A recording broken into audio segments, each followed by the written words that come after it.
विनाश का उदय, हिरोशिमा और नागासाकी। 1945 की एक उमस भरी अगस्त सुबह हिरोशिमा रोजमर्रा की जिंदगी की लय में सराबोर थी।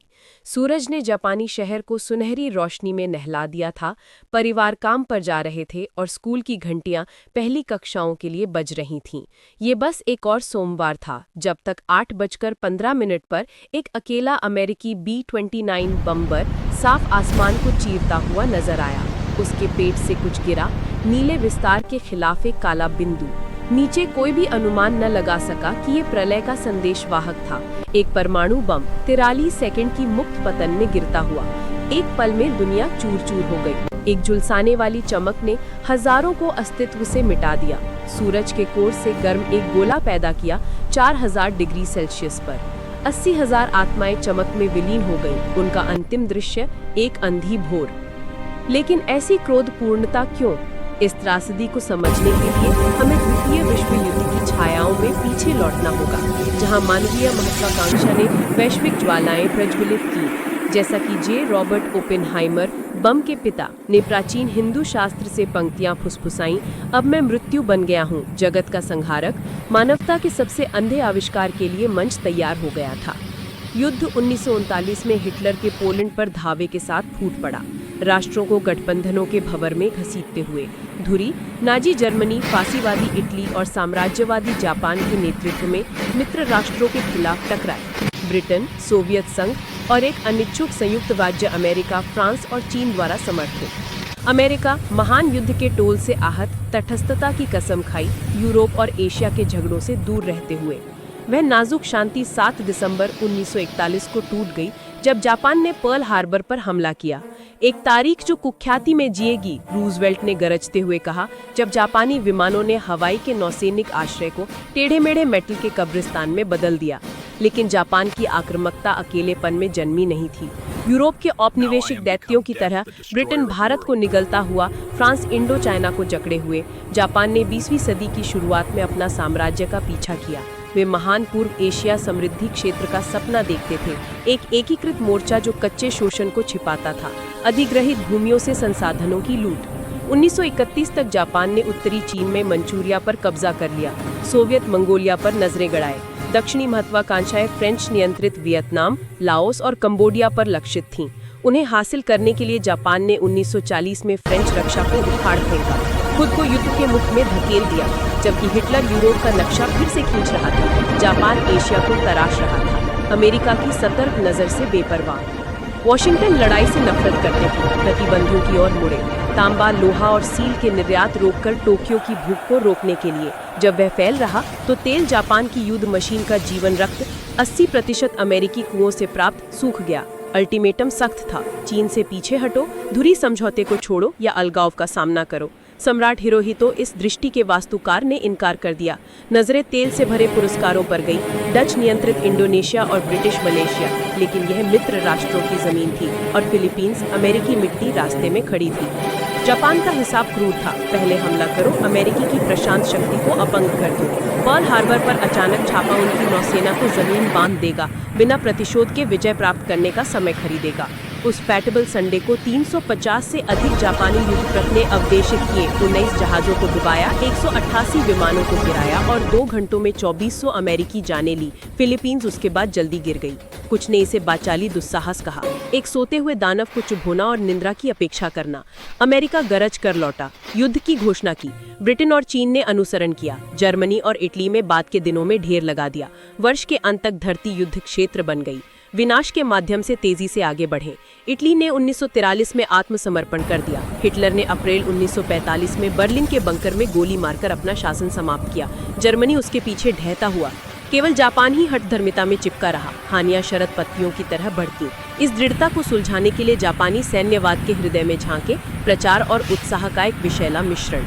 सम्राट हिरोहितो सिर्फ एक शासक नहीं, वे देवतुल्य थे, एक जीवित भगवान जिनका वचन दिव्य कानून था। असहमत, देशद्रोही जल्दी चुप कराए जाते।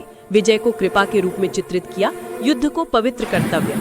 बुशिदो जैसी परंपराएं समुराई के सम्मानीय मृत्यु का कोड कट्टरता में मुड़ी। सच्चे योद्धा सम्राट के लिए शहादत की लालसा करते, समर्पण को शाश्वत कलंक मानते। प्रवेश करे कामिकाजे, पायलट मानव मिसाइलों में बदले, विमानों को मित्र राष्ट्रों के जहाजों में टकराते हुए आत्मघाती आग में, यहाँ तक कि बच्चे बमों के साथ अभ्यास करते, टैंकों के नीचे कूदने का प्रशिक्षण लेते। सभी हृदय पत्थर के नहीं थे। भाग्यहीन हवाइयों के भरे परे पत्र पागलपन के बीच अर्थ की भीख मांगते। मित्र राष्ट्र आंतरिक पतन पर दांव लगाते। भूखमरी जापान को कुतर रही, कारखाने खाली, पेट खाली, विद्रोह अपरिहार्य लगता। हिरोहितो का हाथ मजबूर करता, वह कभी नहीं आया। आक्रमण मंडराता, ऑपरेशन डाउनफॉल, जापान के घरेलू द्वीपों पर डी-डे स्केल का हमला। पहले जल को परखें, ओकिनावा की लड़ाई अप्रैल से जून 45। यूएस मरीन ने दक्षिणी द्वीपों पर धावा बोला, मुख्य भूमि के लिए एक स्टेपिंग स्टोन। जो वे मिले वह नरक जैसी दृढ़ता थी। हर पहाड़ी, गुफा और ग्रामीण मृत्यु तक लड़ता। कामिकाजे झुंड आकाश को अंधेरा करते, कोई छूट नहीं। प्रशांत की सबसे खूनी टक्कर कहाँ रहा? यह 12,000 अमेरिकी मृत, 50,000 घायल जापानी सैनिकों के 1,10,000 और ओकिनावन नागरिकों के 1 लाख के मुकाबले द्वीप की जनसंख्या का 1/4 मिटा दिया। टोल ने पेंटागन योजनाकारों को ठंडा कर दिया। डाउनफॉल विजय का वादा करता, लेकिन किस कीमत पर? अनुमान 1 दशक का पीस, 1 मिलियन यूएस हताशतें। जापान झुकेगा नहीं, वे आक्रमणकारियों को सुखा देंगे। एक मोड़ आया, फ्रैंकलिन रूजवेल्ट की अचानक मृत्यु। अप्रैल में हैरी ट्रूमैन को ओवल ऑफिस में धकेल दिया। प्रशांत दलदल को विरासत में पाया। चमत्कारी हथियार की फुसफुसाहटें पहुंची। मैनहट्टन प्रोजेक्ट, एक सीक्रेट जाल जो परमाणु बम को जन्म दे रहा था। 16 जुलाई को न्यू मैक्सिको के रेत में गैजेट फटा, एक रेगिस्तानी सूरज पुनर्जन्म हुआ। सफलता। ट्रूमैन का युद्ध परिषद ने भयावक तौली, एक अंतिम अपील, फिर देवताओं की आग। 26 जुलाई पोट्सडाम घोषणा, यूएस, ब्रिटिश और चीनी नेताओं ने बिना शर्त समर्पण की मांग की, अवज्ञा के लिए त्वरित और पूर्ण विनाश का वादा करते हुए। जापान पीटा और विचारमग्न, गहराई का अनुमान न लगा सका। युद्ध विरोधी बुदबुदाहटें बढ़ीं, भूखमरी, तबाही, लेकिन सम्राट की पकड़ मजबूत, शर्तिया शांति मेज पर नहीं। अस्वीकृति 29 जुलाई को आई। 3 अगस्त ट्रूमैन ने आक्रमण को हरी झंडी दिखाई। 6 अगस्त की भोर, एनोला गे एक B-29 हिरोशिमा के ऊपर भटकता हुआ लिटिल बॉय को गोद में लिए हुए, एक नाम जो उसकी विश्व समाप्त करने वाली शरारत का मजाक उड़ाता है। 8:15 पर यह गिरा। अमेरिका ने अपना नाम एकमात्र परमाणु योद्धा के रूप में उत्कीर्ण किया। जिंदू की गूंजें सताती थी, मैग्नीशियम की चमक जो रेटिना को झुलसा दे, कान फाड़ू गरज, 4000 डिग्री सेल्सियस पर नर्क की हवाएं मानव सिलहोटों को पत्थर में उकेरती। आज भी बने रहने वाले भूतिया निशान। शोक की तरंगे इमारतों को कन्फेटी की तरह उछालती, एक आग का तूफान काली वर्षा को जन्म देता, विकिरणित बादलों से तैलीय विष फूटते। शहर का 70% चूर-चूर, 90% चिकित्सक भाष्पीकृत हो गए। कोई सहायता न आई। विकिरण की शांत कल्पिक सप्ताहों और महीनों में और गिराता, मितली, जलन, कैंसर फॉलआउट की तरह फैलते। हिरोशिमा के कट्टरपंथियों ने कंधे उचकाए, बस एक बड़ा धमाका, कोई समर्पण नहीं। हिरोहितो ने पत्थर की तरह रोका। 3 दिन बाद 9 अगस्त को बॉक्सकार नागासाकी के ऊपर उड़ा, फैटमैन को मुक्त करते हुए। एक प्लूटोनियम राक्षस जो और घातक। 11 बजे 40,000 तुरंत भस्म हो गए। 6.7 वर्ग किलोमीटर जला। हिरोशिमा से कम मरे। पहले हमले की चेतावनियों ने निकासी को प्रेरित किया। घेरती पहाड़ियों ने धमाके को कुंठित किया। फिर भी गिनती हो गई, 200,000 गए, 95% निर्दोष। बेकर शिक्षक स्वप्न। सुप्रीम वॉर काउंसिल ने बैठक की, गतिरोध 3-3 पर रुक गया। हिरोहितो ने तोड़ा, झुक जाओ। बम अकेले नहीं थे। फैटमैन से घंटों पहले सोवियतों ने मंचूरिया पर धावा बोला, जापानी धाराओं को पुनः प्राप्त करते हुए। दोहरे मोर्चों ने संकल्प कुचल दिया। अधिग्रहित क्षेत्रों में विद्रोह उबलते। कट्टरपंथियों का असफल तख्ता पलट फीका पड़ गया। 15 अगस्त समर्पण प्रसारित। द्वितीय विश्व युद्ध का पर्दा गिरा। मित्र राष्ट्रों का कब्जा 1952 तक जापान को नया रूप देता। लोकतंत्र फूटा। हिरोहितो एक सामारोहिक छाया। पुनर्जन्म तीव्र था। $970 मिलियन के खंडहर स्वयंसेवी हाथों से पुनर्निर्मित। आज हिरोशिमा और नागासाकी चमकते हैं, निशान ढके। विकिरण की विरासत लटकती है, म्यूटेशन दुर्भाग्य, लेकिन टाइफून और बम की मैकेनिक्स ने चेरनोबिल के श्राप से बदतर बचाया। क्या यह धार्मिक था? ट्रूमैन कभी नहीं डिगे। मैंने बम को आशीर्वाद माना, यह युद्ध समाप्त कर दिया। मित्र राष्ट्रों ने इसे द्विआधारी रूपरेखा दी। डाउनफॉल के 1 मिलियन मृत बनाम 200,000 कम हानियां। विकिरण का टोल अप्रत्याशित, वे दावा करते हैं। मैनहट्टन के वैज्ञानिकों को उपज पता थी, न कि मानवीय दुर्बलता। विरोधी चिल्लाते हैं, नागरिकों पर कारपेट बमबारी क्यों? एक चौकी द्वीप को निशाना बनाओ, नरसंहार के बिना भयभीत करो। जापान की उत्साहिता इसे हिला सकती थी, राइट? लेकिन सिर्फ 2 बम तैयार, सटीकता व्यर्थ का जोखिम। नागासाकी, सोवियत उभार के बाद अनावश्यक, टोक्यो रुक सकता था। गहराई में सोवियत स्टीम रोलर, न कि विखंडन, ने तराजू झुकाया। और नैतिकतावादी का धार कौन सशक्त बनाता है, एक दूरस्थ डेस्क को आत्माओं की गिनती करता। कल्पना करें ट्रूमैन के परिजनों को क्रॉस हेयर में। क्या गणना बरकरार रहेगी? एक कठोर प्रस्ताव। एक स्वयंसेवक के नसों में कोड एम्बेड करें। राष्ट्रपतियों को लॉन्च की के लिए गले काटने होंगे अमूर्त कम बुराइयों के गणित को मास से मजबूर करते हुए। आई इन द स्काई 2015 पर इस जटिल दुविधा के लिए विचार करें। आप निर्णय करें, न्यायोचित जुआ या नैतिक गहराई। 1991 का एक सर्वेक्षण अमेरिका को 63% हाँ, जापान को 29% में विभाजित करता है। ग्रे में सूक्ष्मता। सिल्वर लाइनिंग तब से कोई न्यूक्लियर नहीं, राख में उत्कीर्णित वैश्विक वर्जना। प्रार्थना करें कि यह बनी रहे। इतिहास की गर्जनाओं की और गूंजों के लिए चेरनोबिल के मेल्टडाउन या फ्रेंच क्रांति के गिलोटीन नृत्य में गोता लगाएं। क्यूबा मिसाइल संकट भी वास्ता करता है। विनाश की कगार पर अगली कौन सी कहानियां उखाड़ेंगे हम?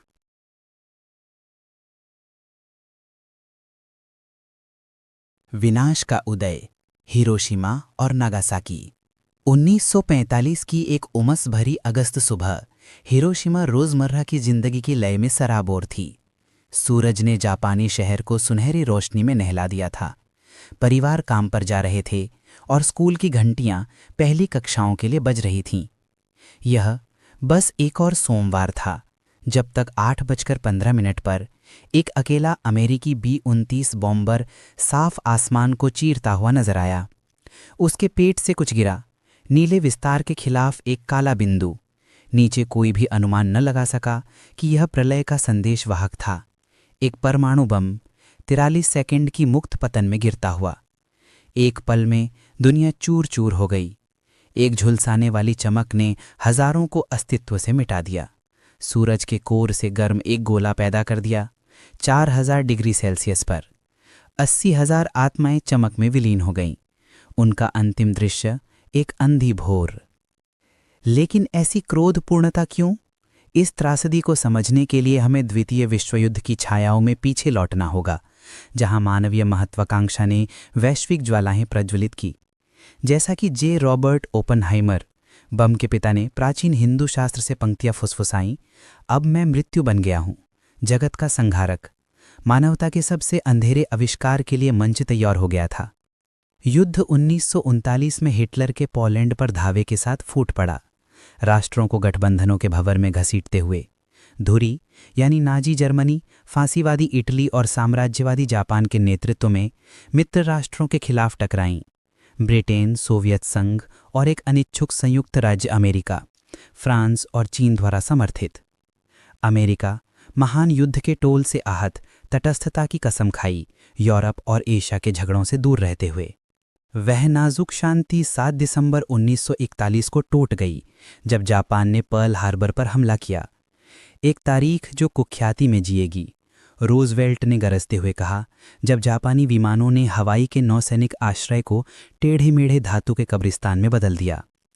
लेकिन जापान की आक्रामकता अलगाव में जन्मी नहीं थी। यूरोप के औपनिवेशिक दैत्यों की तरह ब्रिटेन भारत को निगलता हुआ, फ्रांस इंडो चाइना को जकड़े हुए, जापान ने 20वीं सदी की शुरुआत में अपना साम्राज्य का पीछा किया। वे the great East Asia prosperity sphere का ड्रीम देखते थे, एक एकीकृत मोर्चा जो कच्चे शोषण को छिपाता था, अधिग्रहित भूमियों से संसाधनों की लूट। 1931 तक जापान ने उत्तरी चीन में मंचूरिया पर कब्जा कर लिया, सोवियत मंगोलिया पर नजरें गड़ाए।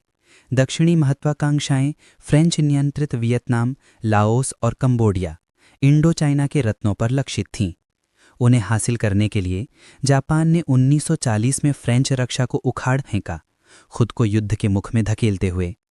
जबकि हिटलर यूरोप का नक्शा फिर से खींच रहा था, जापान एशिया को तराश रहा था, अमेरिका की सतर्क नज़र से बेपरवाह। वॉशिंगटन लड़ाई से नफरत करते हुए प्रतिबंधों की ओर मुड़ा, तांबा, लोहा और स्टील के निर्यात रोककर टोक्यो की भूख को रोकने के लिए। जब वह विफल रहा तो तेल, जापान की युद्ध मशीन का जीवन रक्त 80% अमेरिकी कुओं से प्राप्त, सूख गया।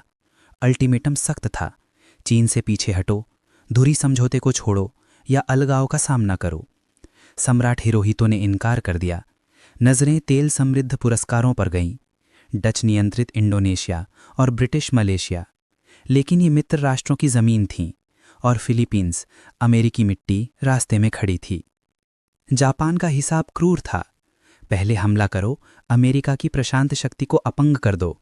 पर्ल हार्बर पर अचानक छापा उनकी नौसेना को जमीनी बांध देगा, बिना प्रतिशोध के विजय प्राप्त करने का समय खरीदेगा।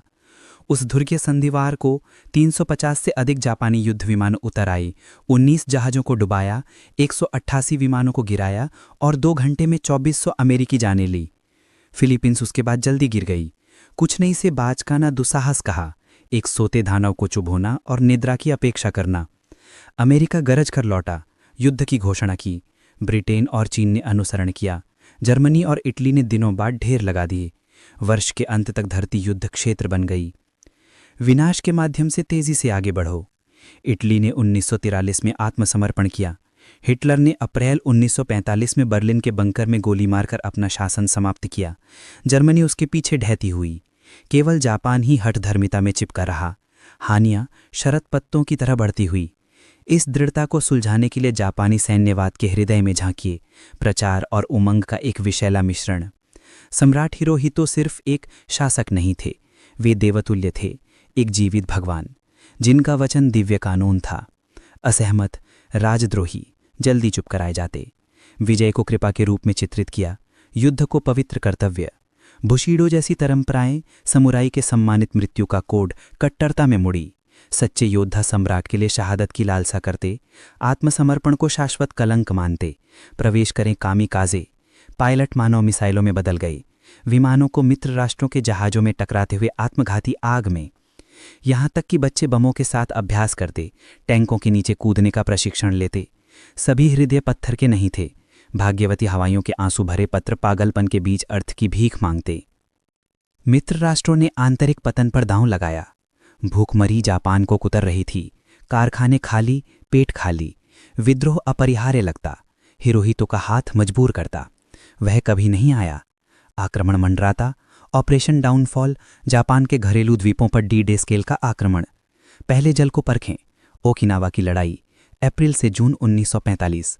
US मरीन्स ने दक्षिणी द्वीपों पर धावा बोला। मुख्य भूमि के लिए एक स्टेपिंग स्टोन। जो वे मिले वह नर्क जैसी दृढ़ता थी। हर पहाड़ी, गुफा और ग्रामीण मृत्यु तक लड़ता। कामिकाजे झुंड आकाश को अंधेरा कर देते, कोई छूट नहीं। प्रशांत की सबसे खूनी टक्कर कहलाई। यह 12,000 अमेरिकी मृत, 50,000 घायल ले गई। जापानी सैनिकों के 1,10,000 और ओकिनावन नागरिकों के 1 लाख के मुकाबले द्वीप की आबादी का 1/4 मिटा दिया। टोल ने पेंटागन योजकों को ठंडा कर दिया। डाउनफॉल विजय का वादा करता, लेकिन किस कीमत पर? अनुमान 1 दशक का पीस, 1 मिलियन US का हताहत। जापान झुकेगा नहीं, वे आक्रमणकारियों को सुखा देंगे। एक मोड़ आया। फ्रैंकलिन रूजवेल्ट की अचानक मृत्यु अप्रैल में हैरी ट्रूमेन को ओवल ऑफिस में धकेल दिया। प्रशांत दलदल को विरासत में पाते हुए चमत्कारी हथियार की फुसफुसाहटें पहुंची। मैनहट्टन प्रोजेक्ट, एक गुप्तजाल जो परमाणु बम को जन्म दे रहा था। 16 जुलाई को न्यू मैक्सिको के रेत में गैजेट फटा, एक रेगिस्तानी सूरज पुनर्जन्मा। सफलता। ट्रूमेन के युद्ध परिषद ने भयावहता तोली। एक अंतिम अपील, फिर देवताओं की आग। 26 जुलाई पोट्सडाम घोषणा। US, ब्रिटिश और चीनी नेताओं ने बिना किसी शर्त के आत्मसमर्पण की मांग की, अवज्ञा के लिए त्वरित और पूर्ण विनाश का वादा करते हुए। जापान पिटा हुआ और विचारमग्न, गहराई का अनुमान न कर सका। युद्ध विरोधी बुदबुदाहटें बढ़ी, भूखमरी, तबाही, लेकिन सम्राट की पकड़ मजबूत। सशर्त पीस मेज पर नहीं। अस्वीकृति 29 जुलाई को आई। 3 अगस्त ट्रूमेन ने हमले को हरी झंडी दी। 6 अगस्त की भोर इनोला गे एक भी 29 हिरोशिमा के ऊपर भटकता हुआ लिटिल बॉय को गोद में लिए। एक नाम जो उसकी विश्व समाप्ति की शरारत का मजाक उड़ाता है। 8:15 पर यह गिरा। अमेरिका ने अपना नाम एकमात्र न्यूक्लियर वॉरियर के रूप में उकेरा। जिंदा की गूंजें सताती हैं। मैग्नीशियम की चमक जो रेटिना को झुलसा देती है। कान फोड़ गरज, 4000 डिग्री सेल्सियस पर नर्क की हवाएं मानव सिलोहटों को पत्थर में उकेरती हैं। आज तक बने रहने वाले भूतिया निशान। शौक की तरंगे बिल्डिंगों को कन्फेटी की तरह उछालती हैं। एक आग का तूफान काली वर्षा को जन्म देता है। विकिरित क्लाउडों से तेलीय विष। शहर का 70% चूर चूर, 90% चिकित्सकों का वाष्पीकरण। कोई सहायता न आई। रेडिएशन का मौन काल्पनिक सप्ताह और महीनों में और गिराता है। मतली जलन, कैंसर फूलते हैं। हिरोशिमा के कट्टरपंथियों ने कंधे उचकाए। बस एक बड़ा धमाका, कोई समर्पण नहीं। हिरोहितो ने पत्थर की तरह रोका। 3 दिन बाद 9 अगस्त बॉक्सकान नागासाकी के ऊपर उड़ा, फैटमैन को मुक्त करते हुए। एक प्लूटोनियम राक्षस जो और घातक। 11 बजे 40,000 तुरंत भस्म। 6.7 वर्ग किलोमीटर जला। हिरोशिमा से कम मरे। पहले हमले की चेतावनियों ने निकासी को प्रेरित किया, घेरती पहाड़ियों ने धमाके को कुंठित किया। फिर भी गिनती 2 लाख चले गए, 95% निर्दोष, बेकर, शिक्षक, स्वप्नदर्शी। सुप्रीम वॉर काउंसिल ने बैठक की, गतिरोध 3-3 पर। हिरोहितो ने तोड़ा, झुक जाओ, बम अकेले नहीं थे। फैटमैन से कुछ घंटे पहले सोवियतों ने मंचूरिया पर धावा बोला, जापानी क्षेत्रों को पुनः प्राप्त करते हुए। दोहरे मोर्चों ने संकल्प कुचल दिया। अधिग्रहित क्षेत्रों में विद्रोह उबल रहे थे। कट्टरपंथियों का असफल तख्ता पलट फीका पड़ गया। 15 अगस्त समर्पण प्रसारित, द्वितीय विश्व युद्ध का पर्दा गिरा।